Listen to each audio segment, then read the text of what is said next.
Welcome to Follow Your Curiosity. Ordinary people, extraordinary creativity. Here's how to get unstuck. I'm your host, creativity coach Nancy Norbeck. Let's go. My guest this week is author David Roth, who spent 35 years as a professional writer of documentaries, corporate communications, multimedia, and more before turning to creative writing. He completed his MFA in 2017 and published his debut novel, The Femme Fatale Hypothesis, in 2019. That book just received the American Book Fest's 2023 International Book Award for Best Literary Fiction. David and I talk about the differences between professional and creative writing, the pros and cons of the MFA, the inspiration for his novel, and more. And yes, the hypothesis is a real thing. Here's my conversation with David Roth. David, welcome to Follow Your Curiosity. Well, thank you, Nancy. I appreciate your invite. So I start everybody with the same question. Were you a creative kid, or did you discover your creative side later in life? Well, actually, those are yes and yes questions. As a kid, I suppose I was creative, not in the sense that most would think of it in terms of, I was writing stories when I was 6 years old or anything like that, or painting pictures or, singing and dancing around the house. But I was always intrigued and curious and interested in things that were going on and imitating. And I think probably the most from the creative side of things, it was more of the imitating and having a good time and a good joke over things. It's a kind of thing where in high school, I was my girlfriend and I actually were voted class wits because of the way we would banter back and forth in school. So I'm not sure that was a compliment or not, but I think that's where the creativity came in, was basically in language and joking and having a good time. Now, the serious side of that came much later. I did engage in the creative arts as a professional, in the sense that I was writing for a living, but it was not my writing. It was professional. It was writing for either research, nonfiction, like medical writing, that sort of thing, or it was just corporate writing, training, that sort of thing as well. So, the personal writing, the fiction writing that I'm doing now came much later. You have some interesting distinctions in there, because you said class wit, and I thought, well, that seems like an upgrade from class clown. And I don't know how many high school classes would have thought to have a class wit. They had both. Yeah. That's kind of interesting. But also, I think that it's super important to distinguish writing that you do as part of a job or for other people from the things that you write for yourself. And I know a lot of people think that that's kind of the same thing, but it's really not. No, I mean, this is where I'm sure we'll get into this idea of imagination. I make it very clear, and I don't know how clean you prefer your language. I can be careful. I guess I could use a little softer terms, but there's this moment when you're writing professionally where you basically don't want to make anything up, because the people who are going to sign off on it pay for it. But somebody's going to say, who wrote this crap?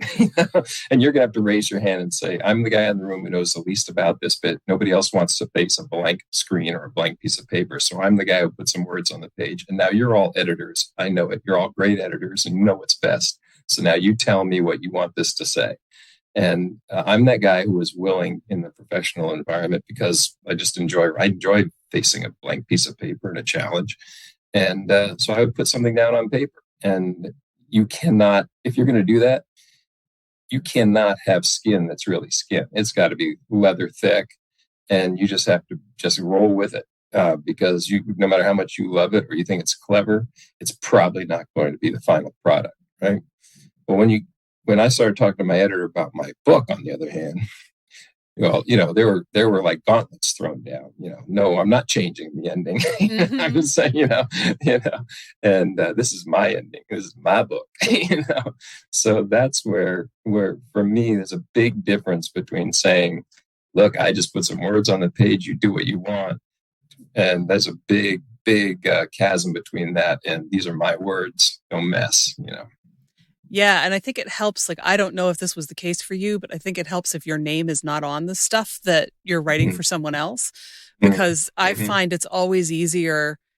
I do something and somebody's like, no, we want this and we want that, and it should be this way. And I reach a point where even if I feel really strongly about it, I'm like, yeah, you know what? My name's not on it. You can do whatever you want with it. I don't care. Absolutely. But if my name Absolutely. is on it, then that's a different Absolutely. story. Yeah, it's a different story. I mean, you could, and but it's just a different world because what people care about when you're writing professionally is, are you easy to work with? Are you flexible? Do you understand that there's a guy who's going to come in, and it's typically a guy who's going to come in at the 11th hour and blow everything up, because nobody in the group, the production manager, didn't bother to get him to sign off on various drafts coming up to.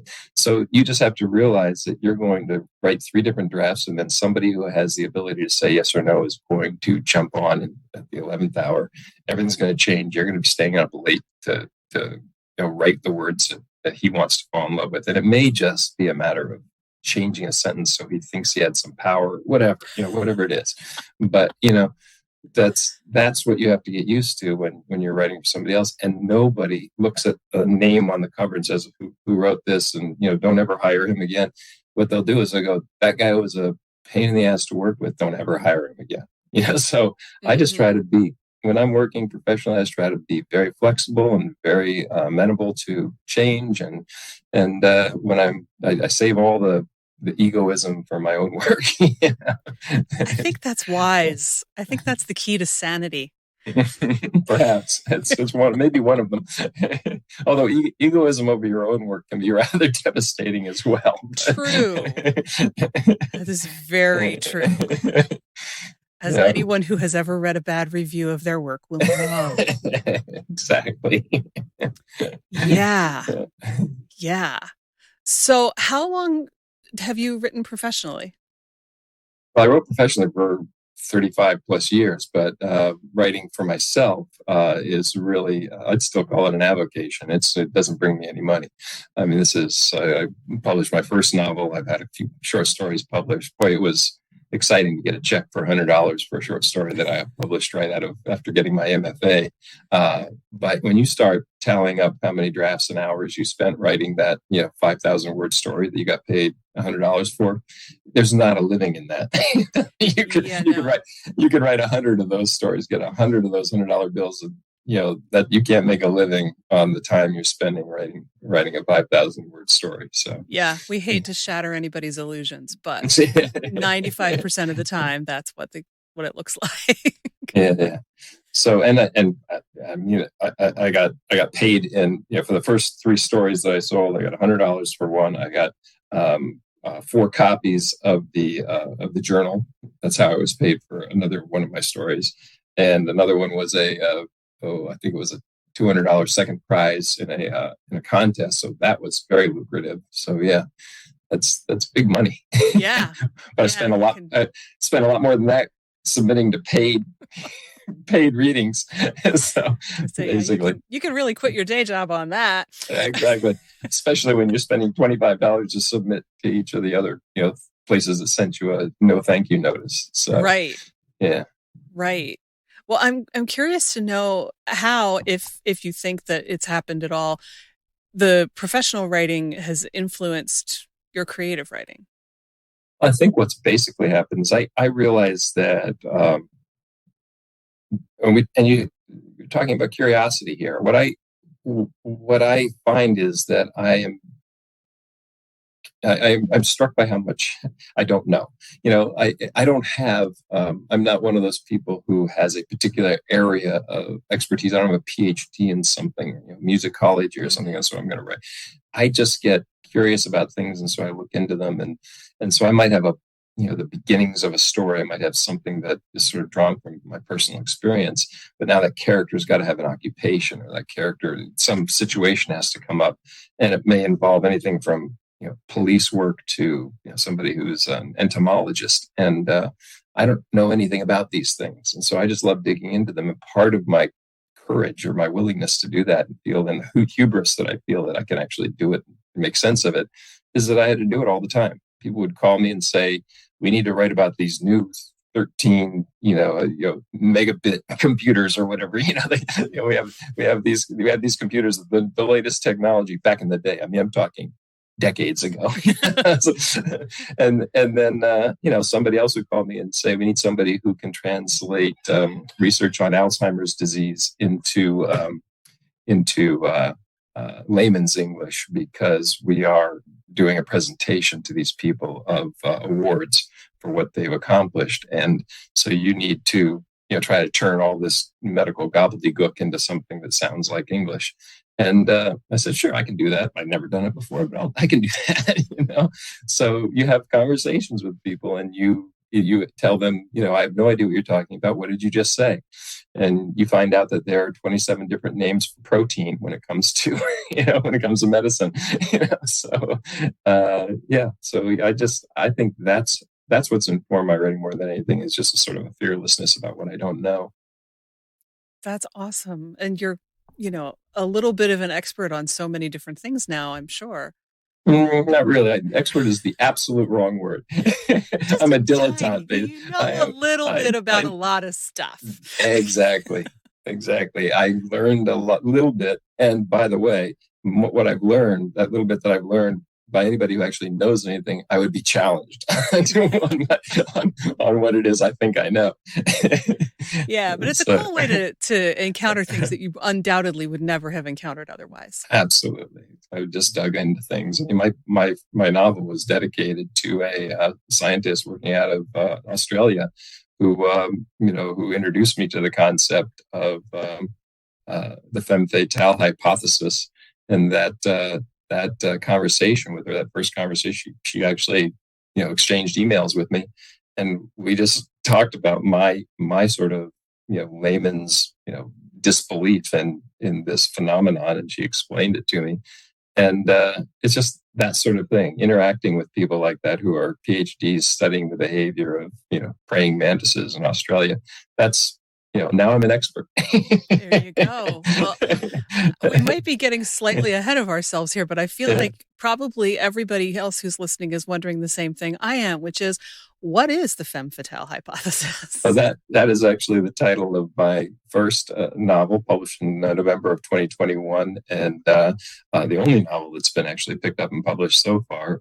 But that novel is a novel that is named after a phenomenon that takes place in the insect world that intrigues the protagonist of the story, one of the protagonists in the story, and that is that the false garden mantid in Australia has been shown to actually exhibit a behavior whereby the females who are in poor health are able to increase their pheromone production to a level greater than the most healthy females, and so they can attract male mantises for supposedly for mating purposes, but instead they simply eat them.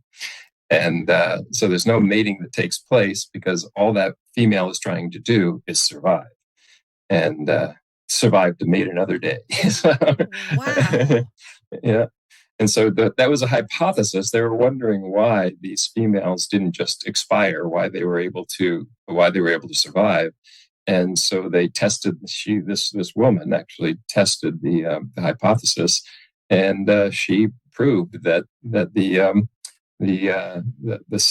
sickest of the females could actually out attract the healthiest of the species, and they could increase their physical being by 40% by consuming one male. So, wow, that is a hell of an evolutionary flex that I ever have imagined would exist. Which is exactly what my main character, when I decided, that he was somebody who was intrigued by this, his consternation as he is sort of losing his grip on the world, his consternation of all this is, how can this survival technique survive evolution, right? The survival of the individual over the survival of the species. How does that happen? How does a species actually reward a sick, disabled, essentially a disabled, diseased, creature, instead of isolating that creature and letting her die, and supporting the healthier of the species. How is it that they're attracted to the weakest? And it's all about pheromone production, and comes down to that. And so so I asked her, I said, how do you think this has developed? And she said she thinks it's just a strategy for a quick meal. that was Dr. Barry's response was, I just think it's a strategy for a quick meal. I mean, does it significantly prolong their lives? Does it boost their health? Sure, absolutely. 40% with the consumption of one male, and now she can go back to trying to get herself back up to a more fecund state, and then she can start reproducing again. But she suspends the creation of eggs so she can drive more energy to pheromone production. So she has fewer eggs. She has less ability to actually procreate, but she attracts more males. It's pretty dastardly. That's just wow. Yeah. And it was just that. I mean, it's that curiosity in my mind, trying to figure out how an entomologist, how somebody like that would reconcile their study of the insect world, and then what that could do for me metaphorically as a writer, in terms of taking that and weaving it into a relationship between two people. Wow. Well, let's back up slightly and talk about how you decided to do more creative writing, and then we'll jump back to this point.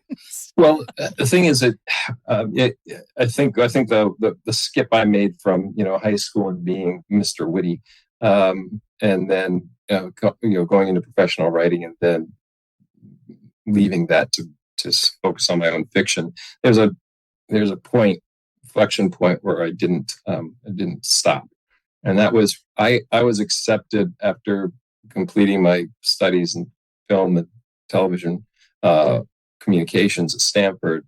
I was accepted into the MA program, creative writing fiction, at NYU, and I was studying with one of my childhood heroes, E.L. Doctorow, whose Book of Daniel was one of the books that I read and felt suddenly that I understood why books were so important, and how reading could feel if you read deeply and seriously, and we're just trying to pass the test.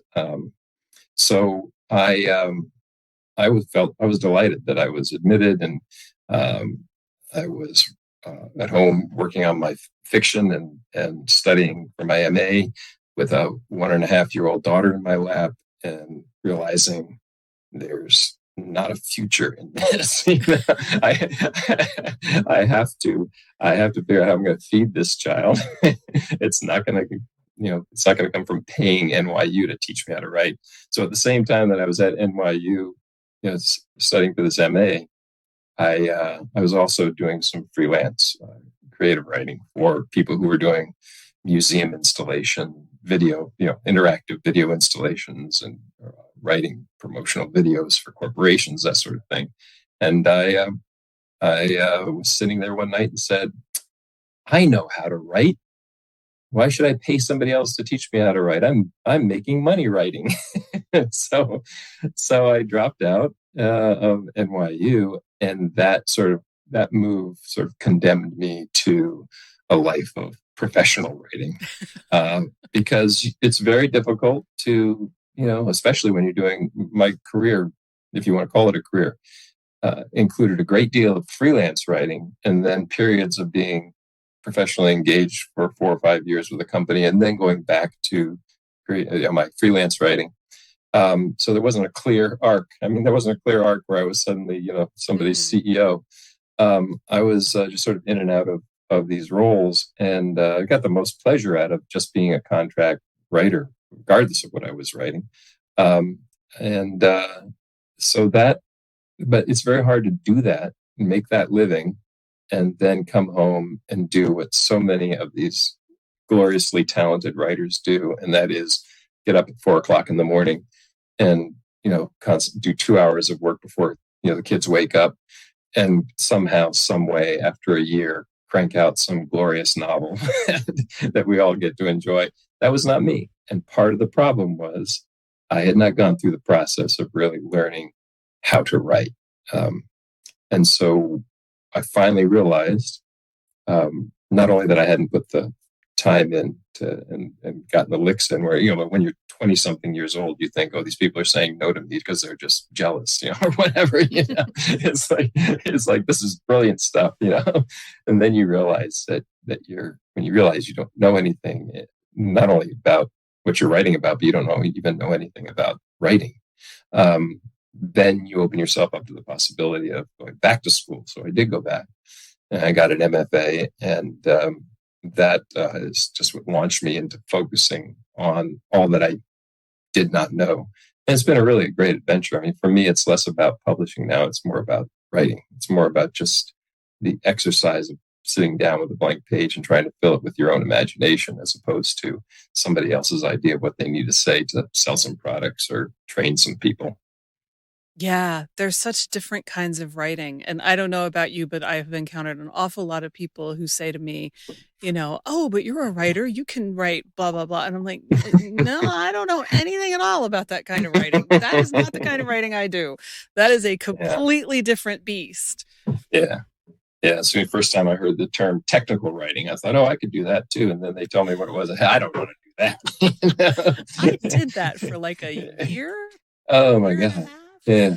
And it's interesting because, this was early mid 90s. And I remember hearing people talk about how, being a technical writer made my other writing so much better. And I can see how that would be the case. And yet at the same time, it didn't encourage me to write at home. I think that, I used up all my energy on trying to be super, super clear about everything at work, which is where I'm sure the improvements came from that people saw. But I was just like, I'm tired of dealing with words for today. I am not writing anything else when I get home. I will read someone else's, but I am not writing my own. Exactly. And I think that's a tough line. And I'm sure that happens in other professions too, but I think it's a tough line for writers. If you're writing for other people all day, it is tricky to find the energy to write your own stuff at any time, whether it's 4 a.m. or 8 p.m. or whatever it is. Absolutely. That's exactly what I was running into. And by the way, it's kind of exhausting to deal with that kind of work all the time. It's like I'm working on a project right now to make a little pin money, and I'm dealing with law stuff related to the law, and I'm being shown these documents that explain issues related to defending a deposition.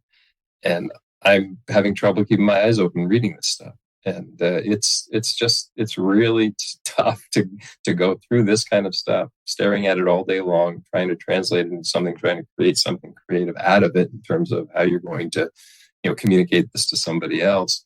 And then switch gears and say, oh, and now I'm going to go to scene 3 in this novel between these two characters I've created. And you just can't hear their voices at that point. You're like, I'm so distracted by this other work, I can't even hear my characters think. So yeah. It's not. And it's interesting because when I was in high school, there were people who said, oh, you like to write, you should be a lawyer. And you're saying that, and I'm going, no, no. Yeah. Well, you talk about those people who were talking about technical writing were probably saying that it made them having to be very concise and very specific and very clear in their writing. And they probably thought that made them really, really better writers. If you want to be a lawyer, you have to obfuscate, you have to deceive, you have to be as unclear as possible and hope somebody else steps in the muck and reveals something that they weren't supposed to reveal because you've asked the question in such an obtuse way that they thought they understood it, but they didn't. So it's a completely different world. Yeah, law is like the embodiment of, why use one word when 37 will do? And when 28 of them are words nobody's ever heard before. Right. Or the lawyer might have made up on the spot. Half of them are in Latin. Yeah. Well, that's where the medical writing comes in too. That's what I mean. Like you realize that all these different words. So what is that? Oh, it's a protein. And what is that? Well, that's a protein too. Why do they have all these different names for protein? It's like, I'm glad you can keep track of which protein is which, because to me, they're all just protein. Yeah, which no disrespect to people who do that, because it is definitely a talent and it's one that I don't have. So yeah, amazing. Great respect for anyone who does. Yeah. But yeah, oof. Yeah, that's why Chat GPT does better on medical tests than doctors. Which is terrifying. Well, it's just because the doctors are like, what was that word again for protein? Yeah, right. Which Latin word was the one I needed? Which was the word? Was this an allele or was this let's see, wait a minute, what kind of protein was it? Yeah. So how did you strike that balance when you started writing your own stuff? I quit. That'll do it. I walked away from my professional life, and I'm only, like I said, I'm working on a project now. Right now I don't look for work anymore, but I was that guy who was easy to get along with, a quick learner, very flexible. So I still have people calling me and saying, "Hey, I don't know what you're doing right now. I know you're working on a novel probably, but we need somebody to knock out this script or whatever." And I'm like, yeah, I could do that. What's it pay? my rate, my professional rate has gone up. My hourly rate has gone up. The less interest I am in having the work. So I think that's totally fair. I'll pull myself back into your world, but this is what it's going to cost you. Yeah. Especially they say they need somebody to fix something somebody else wrote. I go, oh, my repair rate is really high. Yeah. Oof. Wow. So you went and you did the MFA. I'm curious to know how the MFA experience compared to the MA experience, as much of it as you did. Well, the MA experience was interesting because it was college again. So it wasn't just creative writing. So I was taking a creative writing course with Doctoral, and I was also taking other courses where you basically when you're studying for an MA, it's a place like NYU. What they're basically saying to you is you don't know anything, you have nothing to write about because you don't know anything. So you have to learn stuff to write about. So we're going to have you reading books and studying history. So take other electives that are outside of the creative writing department. We expect you to earn enough credits to graduate. We're not going to tell you which ones what you have to read, but go find other stuff, learn about other stuff so that you have stuff to write about when you get done. Meanwhile, you're also going to take these classes and workshops. And again, when I was at that point, I was late 20s, early 30s, and I thought I knew everything. So what the hell? What do I need NYU for? Yeah. We all think we know everything at that age, right? Sure. I read a couple of books. I read, on moral fiction by John Gardner. I knew. There you go. I knew what it meant to be a writer. Yeah. And yet, having done an MFA, it is an interesting choice because it's not necessarily the right choice for everybody. I don't know about your experience, but I think a lot of people go into an MFA thinking that it's going to get them a teaching job, which I think is less and less likely as time goes by, especially, now that there are PhDs in creative writing. I think fewer places are taking an MFA as a terminal degree, but either that That's or actually they interesting. think, yeah.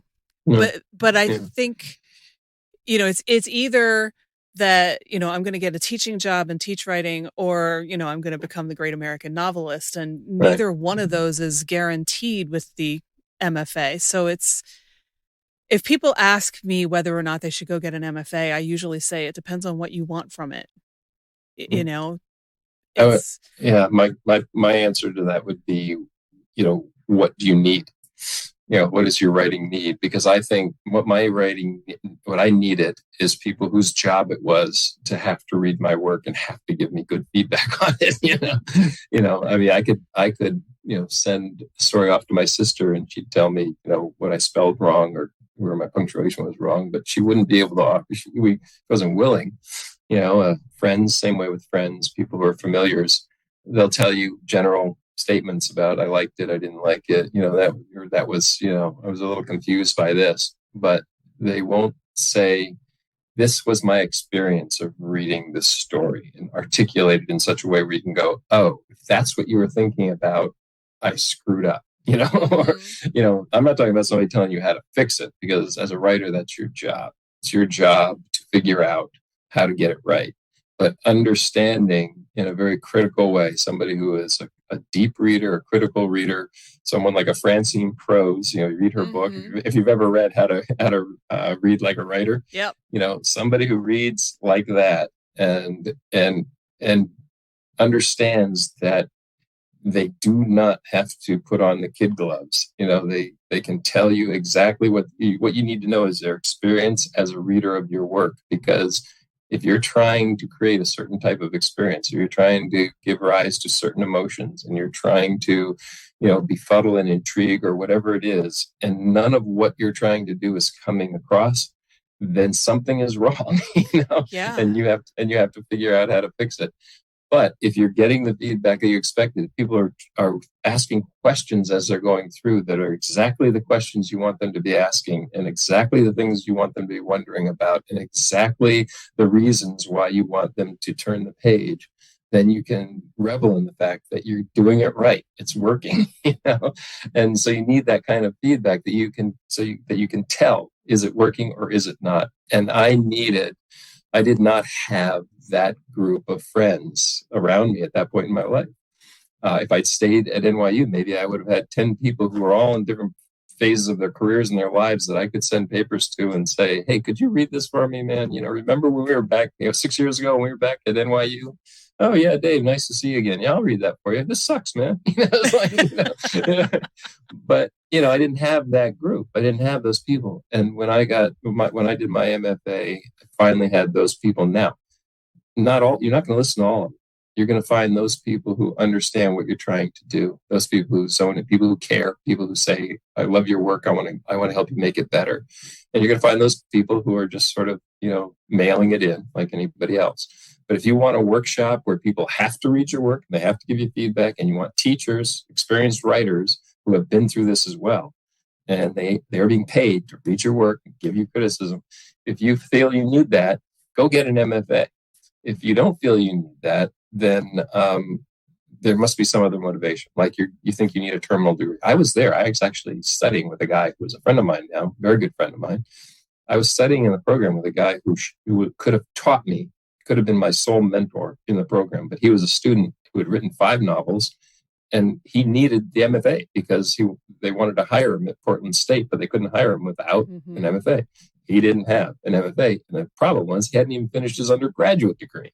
This is a guy who had written and published books, and yet he still couldn't get a teaching position because he needed the MFA. So he found a program that would admit him even without his BA. So he got his MFA without getting a BA, and he is now a teacher at Portland State. So there are reasons. There are good reasons for going and getting an MFA.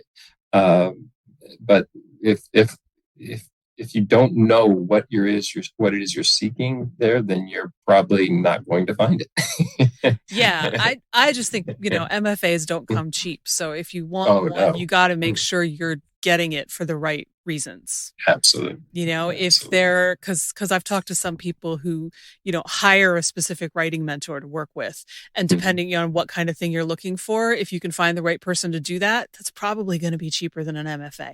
So it's like, I would never tell anybody unconditionally, good grief, no, don't go get an MFA. I just think you really need to make sure you're doing it for the right reasons. I started off before, you have to go through the application process. So, it takes a while to get into an MFA program. So while I was waiting, I was looking for area workshops and things. And I wanted formal ones. Like, again, you want someone, you want a workshop that is led by somebody who knows something. It can't be just somebody who's doing this because this is their way of making a little bit of money. So they don't have a job either. And so they're going to tell you have to find somebody who you really respect. And I found Nomi Eve in Philadelphia teaching at what she called Story Lab through sponsored by Drexel University. And she was not at Drexel University at the time, but she was doing the Story Lab project in affiliation with them. And just to jump ahead in the story, she's now running their MFA program. That they started, the low residency program. She started it since I have done the workshops with her. But it was working with her in those workshops, multiple workshops. I think I did 4 different one where she just gave me a free workshop because I've done so many with them. But I did somewhere 3 or 4 workshops with Nomi, and she. It wasn't until she said to me, Dave, I think you found your voice, that I was in a position to go off and feel like I had something I could show to an MFA program that might get me admitted to the program. So, that's, the MFA is not what prepared me to write. It was Nomi who really got me to the point, who mentored me to the point where I had something where I could submit it and it would not be embarrassing. So, find that person. You find your Nomi app, Well, and that's a good point too, because, I bet a lot of people apply to a program like that and aren't accepted and can't figure out why and think that this is just not for them. And that might not be true. It might just be that you need to find somebody to work with before then. And, because it's hard. In fact, it's probably basically impossible to figure out how to write well on your own. People, I think that they can sit down and, no disrespect to Julia Cameron, but like read all of the Julia Cameron books or read all of so-and-so, John Gardner or whoever, and figure it out themselves. And you can't see your own work as well as somebody else can, whether they're MFA faculty or somebody in a workshop who can help you get ready to get there. It's like, you don't want to, if you haven't been accepted, it doesn't necessarily mean you're not any good. It may just mean that you need more practice. You need to figure out some more stuff that you don't know so that you are ready for it. Well, it's hard to generalize any of this. Mm-hmm. I never do. When people ask me for any sort of advice, what would you tell somebody? I just basically say there's nothing in my experience that you can generalize to anybody else. And that's why I'm so befuddled why so many people want to hear about a particular writer's, life background, how they got to where they were, how they write, whether they write standing up, whether they write in the morning, whether they write, why does anybody care about this stuff? If you want to write, you might be interested in somebody's biography. That's one thing. It's a whole other thing to want to know how they do what they do, thinking like, oh, if I just imitate that, that's like taking somebody's work and transcribing it out of the book and writing it down yourself and thinking that that's the same as writing it yourself from your own imagination. Yeah. It's an exercise. You can do that. There are people who have taken and transcribed other people's work as an exercise in trying to understand how to write a good sentence or how to write a great paragraph. But, that's not necessarily, if you can do that kind of self-taught thing, fabulous. More power to you. You're probably a genius. You're amazing. Yeah, I got nothing to say to you. Go do it. Most people can't just read somebody else's work and say, now I get it. Now I get it. I understand. I understand how that person did that. There are just so many little details. Some of the things that Nomi Eve taught me was, just little tidbits, just little pieces of advice about the importance of specificity of detail. It's like how many times I've read, and we won't disrespect any writers in this conversation, but there are people that you will read that you just go, how does an editor not tell this person that they've said a red slash of lipstick 3 different times over 30 pages? That level of detail is cool once, but 3 times? That's a tick. And then you have, why is it that so nobody's telling this person that their writing is horribly cliche, that this is not interesting imagery. This is all just pulling off easy stuff to get a picture in somebody's head that is just a stereotypical, normal picture of an individual in this particular setting. Why isn't anybody calling this person on that? Well, it's because most people don't read at the level of detail and the depth that people who want to write well, do. So don't get caught up in reading bad, shallow work and thinking, oh, if I just copy that, I'll be a bestseller too. You should say, what do you want to leave behind? What do you want your legacy to be? Do you want your legacy to be a best-selling cliche boring, novel, or do you want your legacy to be a novel that sold 250 copies, but never goes out of print because people think it's worth having on a shelf somewhere? I don't know. I mean, everybody makes their own call. So, yeah, and it's interesting because the kind of interviews that you were talking about remind me of every once in a while, and not for a while, but especially a couple of years ago, I would answer questions about writing on Quora. Mm-hmm. And, most of them were pretty reasonable questions, but I started getting these questions that really blew my mind, and not in a great way. They kind of made me sad because they would be questions that were so focused on technical detail. Like literally, they would be questions like, how many pages should my chapter be? Oh, yeah. Isn't that amazing? What font should I use? Or, but Nancy, stuff like that. Nancy, the problem is that people actually answer these questions. Right. People actually will tell them, oh, you should, your chapter should, and people will write books, how to write a best-selling novel. And they'll tell you, make your chapter no more than 5 pages, whatever. Yeah. I would answer them and say, what font do you like? Yeah. Until you're going to submit it to somebody else, it doesn't matter what font you use. What font do you like? What matters is that you put the words on the page and then you do something with them once you have them. And you're missing that part because you're hyper focusing on all of this little piddly stuff that doesn't actually matter. Your chapter should be the number of pages it needs to be the chapter that you need it to be. And then probably end up being half of that when it gets edited. So you don't worry about it now. Yeah, it's like, no, you're getting way too hung up on this. Just write the story. Right. And it makes me sad because it's like, you're either using this as an excuse not to write, or you are just so worked up on trying to get all the details right that you're not actually getting any words on the page because you can't if this is what you're focusing on. Or you're writing for the wrong reasons, basically. Right. I mean, I think if the antidote to all of this is for people to, read some Nobel Prize winners. Yeah. Just if you just read Nobel Prize winners, you realize that, everything's on the table. You want to use quotation marks. You don't want to use quotation marks. You don't want to have paragraph breaks. You want to have one 300-page chapter. You want to have an entire novel that's from one person's interior monologue point of view. You want to have omniscient third person. You want to have 3 different voices. I mean, everything is on the table, and all you got to do is read a few of these people whose books are considered, groundbreaking, whose life's work is considered worthy of being acknowledged by the Nobel Committee, and you'll see it's all over the place.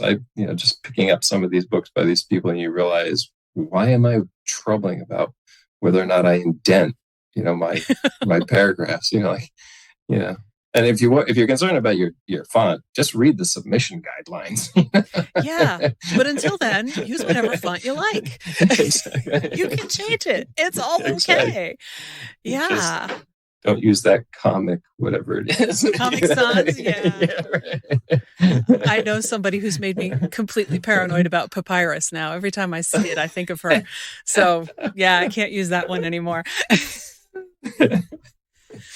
Yep. So how did you take this insect phenomenon and turn it into a novel, which is a huge question? It's probably not a fair question, so feel free to break that down into whatever makes sense. Yeah, that wasn't actually the process at all. What the process was that I had this idea of a novel called The Good Neighbor. And The Good Neighbor was what Nomi Eve was reading when she was seeing like 25-page chunks of what I was doing. And it was about a man and a woman. The wife is dying of lung cancer, and the husband is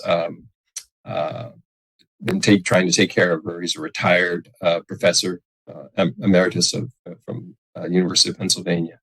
And I decided he was an entomologist. The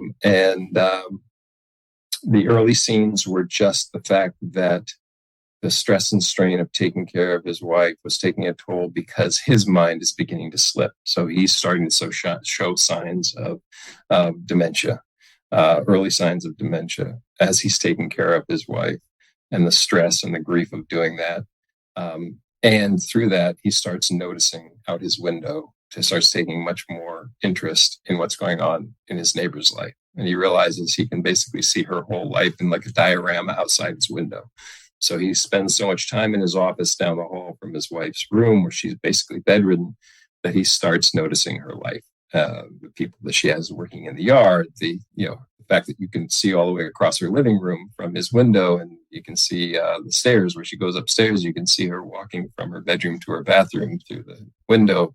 He's noticing all of these things and taking great interest in her. That's where it started. And then when I realized I needed to expand these characters and give them put some meat on their bones, I decided, okay, he's an entomologist. How does that factor into this story? And when I read about the Femme Fatale Hypothesis, I just thought, if I were an entomologist, particularly if I was a failing, my mind was beginning to slip, and I was a professor emeritus, and I, was looking for some sense of identity, I would want to write an essay on this phenomenon and try to hypothesize about why the nature had taken this odd turn. So I started delving into it and imagining a person with a couple of gears slipping here and there, infatuated with this mantis idea, and basically that mantis becoming his muse as he sits at his computer and tries to write the riddle of the Femme Fatale Hypothesis. So he's working on that paper. He's working on a paper about the Femme Fatale Hypothesis as part of the novel. And that's where we get into some of his interiority and some of the conflicts and things that are going on in his mind. And that's how you as a reader learn a little bit about just how far afield his mind is going. Particularly as that mantis becomes more and more character in his life, somebody that he is speaking to, and sort of the transference he does between his relationship with his wife and his relationship with this mantis that is has been turned into a paperweight that's sitting on his desk. Anyway, that's the brief of it. Wow. The not so brief of it. The not so brief of it. Yeah. Oh. So That anyway, it's like interesting. A lot of things to learn about, not just the mantis, but the dementia part, and it's much more about it's much more a story about grief and loss and love, and just and also it's a lot of time spent on death, and not death just like the dying part, but the part about what death's role is in our life and how we should. I'm a big fan of Stephen Jenkinson's books. He's got Come of Age, and he's got Die Wise. Stephen Jenkinson is somebody who worked in palliative care for years and years, and he feels like the reason we have such a fear of death, and the reason that we treat death so badly in our society, and fear it and run from it all the time, and want to be protected from it, and want to be drugged so we don't have to experience it, is that it's all about how we live our lives leading up to that death. If you live your life in fear, you will die in fear. If you live your life in celebration of life, you realize that the end of it is just another moment of celebration. And he is somebody who a lot of his writing about this I tried to internalize as I'm thinking about what when we recognize that we are losing our agency. When most of us have a choice in the end. Everybody. I'm a person of a certain age. I've buried a lot of people in my life, including a sister and a mother and a father-in-law and a mother-in-law. Good deaths, bad deaths, the whole thing. In every case, only my father years and years ago was taken out by a heart attack quickly.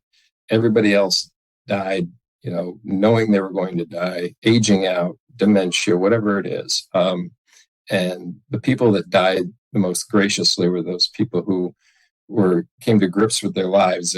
They understood their lives, and they wanted to control how they died. They wanted to have full control over, they didn't want to be hooked up to a life-saving, monitor with a breathing tube, and they didn't want to be force-fed. And they just said, "I'm taking control of this." That agency is something that once you are demented and you can no longer decide for yourself, that agency is gone. It's gone. And in this day and age, when particularly people in their 80s, we have so many people showing signs of dementia. It's something that is very close to my heart. It's a topic very close to my heart. Mm-hmm. My mother lived till 90 and then decided she was done. And she knew what her choices were. And she stopped eating and drinking, and she went out peacefully and of her own choice. And it was a gift. It was a gift to the family.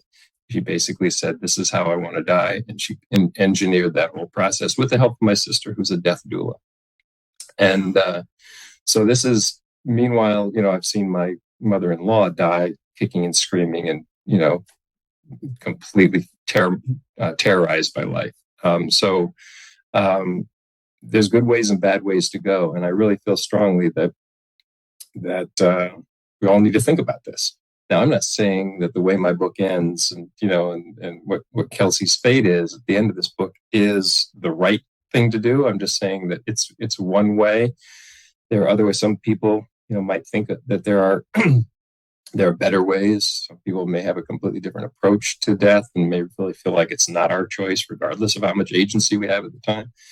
I'm not saying there's a right or a wrong way. I'm just saying we all got to think about this. It's a very important topic. And so I spent some time thinking about it. Wow. Boy, I feel like we could have a whole separate conversation just about I'm sure. Yeah. Because I think you're right, and it is, we certainly seem to have a really growing population of people who won't get to have that kind of choice. So not unless they understand what dementia is and realize they're not getting their mind back, that it's only going to get worse. And it may be a question of, slowing down the process in the short term. I don't know. Are they going to come up with a cure for Alzheimer's? When I was writing about this in the 1990s, I spoke to a doctor who was doing research on this disease, Alzheimer's in particular. I'm not talking about Parkinson's or any of these other ones. But Alzheimer's in particular, he said we're 5 years away from a treatment or perhaps a cure. That was 30 years ago. So these guys are having real trouble figuring out the pathology of Alzheimer's disease, that what triggers it, how to stop it, what is a symptom and what is a cause. They don't know yet. They're still fumbling around. Anybody who thinks that they're about to solve Alzheimer's disease is deluding themselves. So if you're sitting around, if you're 80 years old right now and you're starting to feel a little bit like, things are slipping, you have to make a decision right now, because there's no cavalry coming to pull this all back together. Oof, that's cheery. And yet, wanting to avoid things that aren't cheery is how we end up in this mess. We haven't made a decision or thought about it. My mother's death was a beautiful thing, and she could have gone on for at least months, maybe years. But it was a beautiful thing. But it's also fascinating to me that is what gripped your imagination to help fuel an entire novel. Yep. It's a short one. It's only 200 pages. So I don't think I could have used it to fuel another 100. It would have been a little bleak. But still, it's not the kind of thing that really, that most people want to think about for more than 5 minutes, much less to spend that much time with it. Well, that's true. That's why there's organizations like Compassionate Choices that want to explain to you what your options are. So going in. And what's happening now is a lot of people my age are being forced to have conversations with their parents, or, people a little younger than I am, who are being forced to have conversations with their parents because their parents aren't facing it. So, we need to have those conversations with our parents so that they can have the death they deserve and they can understand how they can participate in that. And then we have to remember that when it comes our time. That's the tricky thing, right? Yeah. I watched all of this with my grandparents, and now, hoping, because apparently I just never bothered to do the mental math, that there would be Mm-hmm. more time before it was my turn. And we're not there yet, but Mm-hmm. there's no Mm-hmm. denying that every day we get closer to that point. It's just like, oh, do you remember all the things you learned 20 years ago? Exactly. Remember what you saw? Remember what you saw that you didn't like? Yeah. But Yeah. I keep trying to remind people, when they talk about having time or why don't you go do this or whatever, I try to remind everybody that I have a lot more to look back on than I have to look forward to. So, I have to be very picky about what I do with the time going forward. So, which is part of the reason why I just quit. I quit a Yeah. full-time job and just said, okay, I'm retiring, quote unquote retiring. Now I'll go back and figure out if I need to supplement my income. I'll try to figure out a few ways to make some money. I'll go be a greeter at Home Depot, but but I'm not going back to just full time sitting at a desk writing stuff for somebody else. There's got to be time for me to write for myself. Yeah. I think that's a perspective that we also kind of avoid because denial is powerful stuff. Yeah, yeah. Well, that was the one of my favorite lines was I think I told you about this from the book The Swerve. And it was my mother, when she was dying, one of the things she recommended I do is read The Swerve, and it's Greenblatt's book, Stephen Greenblatt, Harvard guy, and he wrote a book about the book hunter, Bergoglio, who followed his dream instead of getting a job being a scribe. He followed his dream of hunting down lost books, and one of the books this is a true story. One of the books he rediscovered was On the Nature of Things was written by Lucretius about the Epicurean philosophy, Epicurus's philosophy. And the Broccoli character is interesting because the reason he picks to give up the life of the paid life and do the wandering book hunter's life is that the pattern of dreaming, deferral, and compromise, he says, was the altogether familiar pattern that is the epitome of a failed life. And so when I saw that sentence, the pattern of dreaming, deferral, and compromise being the epitome of a failed life, I said, oh my God, that's my life. Yeah. And you can only defer for so long. Yeah. Well, I think you can probably defer indefinitely, but you'll pay for it. Oh, there'll be a point where there's no time left to defer. Exactly. Exactly. And then you're really up a creek because there's no time left to make up for it. Yeah, there's no, I'll tell you, time flows in one direction. Mm-hmm. You don't get any more of it. And don't be deceived. You cannot save time. You cannot buy time. You cannot make time. These are lovely phrases, but you can't really do them. Yeah. Boy, but one sentence like that, yeah. It's definitely a wake-up call. Have you heard from anybody who's read the book who did suddenly say, gee, I need to start thinking about all of these things? I mean, I don't know that was necessarily your intent, but since it's in there.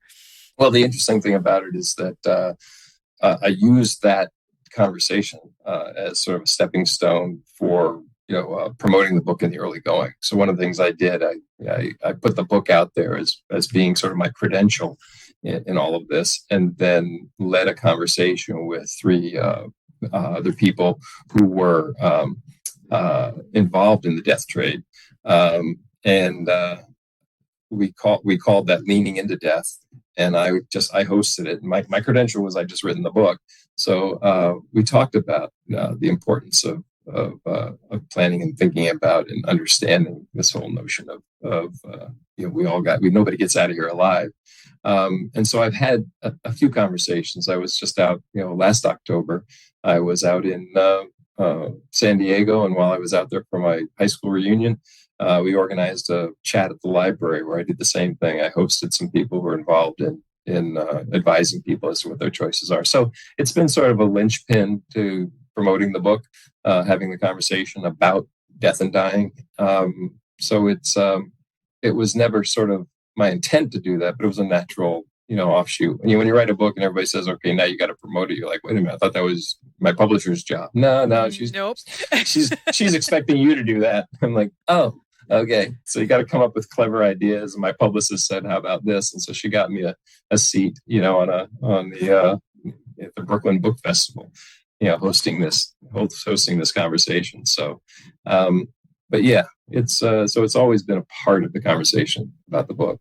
Yeah. That's fantastic. I like that there's that sort of, they say silver lining, that's not the right phrase. It's like added bonus, Yeah.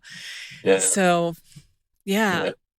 So what are you working on now? Oh, sorry. Go ahead. No, I was just going to say everybody needs an angle. You got to have an angle. You got to go up with some sort of an angle. Nobody's just going to take your book and put it out there, and all of a sudden everybody's going to find it. It's just going viral is not commonplace in this world of books. Maybe every once in a while there's a 50 Shades of Grey. Other than that, there's like 3.5 million other books released every year. So, yep. Sorry, young writers, as we shatter another illusion for you. So what are you working on now? I finished the second novel about 6 months ago, and I've been trying to get some folks. What I've decided to do is, the whole write about what you know. That's a trap. That's one of my favorite responses to that was by Toni Morrison when she was teaching at Princeton. Whenever new students would come in, they'd always be handing in these somewhat autobiographical stories, and she would criticize them, and then she would say, stop writing about what you don't know anything. Use your imagination. But so I've been, I on the one hand, I am trying to use my imagination and my curiosity to find about things that I don't know anything about. But I've decided because my time is limited, and I'm not going to write 90 books like Stephen King, but I might get out 3 or 4 more before I die. I'm going to focus them on this place. I'm going to focus them on where I've been living for the last 35 years. So I've created this fictional, town, river town in Pennsylvania that I call Marsville. And Marsville is now the spot of the second novel. This is where the people in the Femme Fatale Hypothesis live.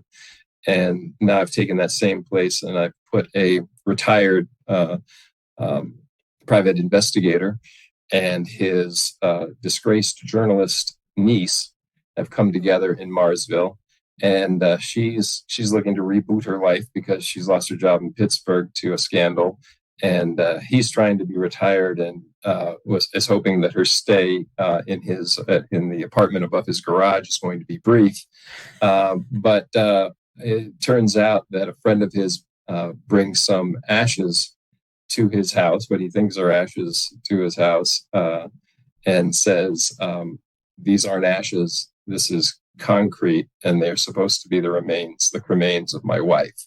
And can you help me figure out what happened? And that triggers an investigation into 21st century body snatching that is really ripped right from the headlines, actually. I don't know if you heard about the mother and daughter funeral parlor team that were selling bodies recently. I don't know if you heard about that story. But I was researching this from the 2010-12 time period. Reuters wrote a big article about this was happening all across the country, and a lot of people were implicated in this. So I made up a story about a funeral director and his family who get involved in selling body parts. So that's called The Gift of Death, and that's my first attempt to write a crime novel that actually has literary aspirations, but I don't think I quite reached the level of a Louise Erdrich or a John Banville, but that's the idea. Still, wow, wow, what an idea! Yeah, it's interesting. So I think there's going to be a second McQuaid novel. It's Gordon McQuaid and his niece. Raina Koye, and I think there's going to be a second one of those novels because I have another subject that I want to broach. So very cool. Yeah. Well, I will definitely be keeping my eye out for that because I'm intrigued. Well, I'll send you the PDF and you can read it now if you want. There we go. It may be a while before it's between two covers.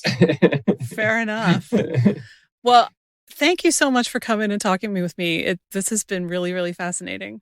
Well, this has been fun for me. I appreciate your giving me the opportunity. That's this week's episode. Thanks so much to my guest, David Roth, and to you for listening. Please leave a review for this episode. There is a link right in your podcast app, and in it, tell us about a time when you knew it was time to quit something and start something new. If you enjoyed our conversation, I hope you'll share it with a friend. Thanks so much. If this episode resonated with you, don't forget to get in touch on any of my social platforms or even via email at nancy@fycuriosity.com and tell me what you loved. And if you're feeling a little bit less than confident in your creative process right now, and you haven't yet signed up for my free email series on 6 of the most common creative beliefs that are messing you up, please check it out. It'll untangle those myths and help you get rolling again. You can find it at fycuriosity.com, and there's also a link right in your podcast app. See you there, and see you next week. Follow Your Curiosity is produced by me, Nancy Norbeck, with music by Joseph McDade. If you like Follow Your Curiosity, please subscribe, rate, and review on Apple Podcasts or wherever you get your podcasts. And don't forget to tell your friends. It really helps me reach new listeners. Thanks.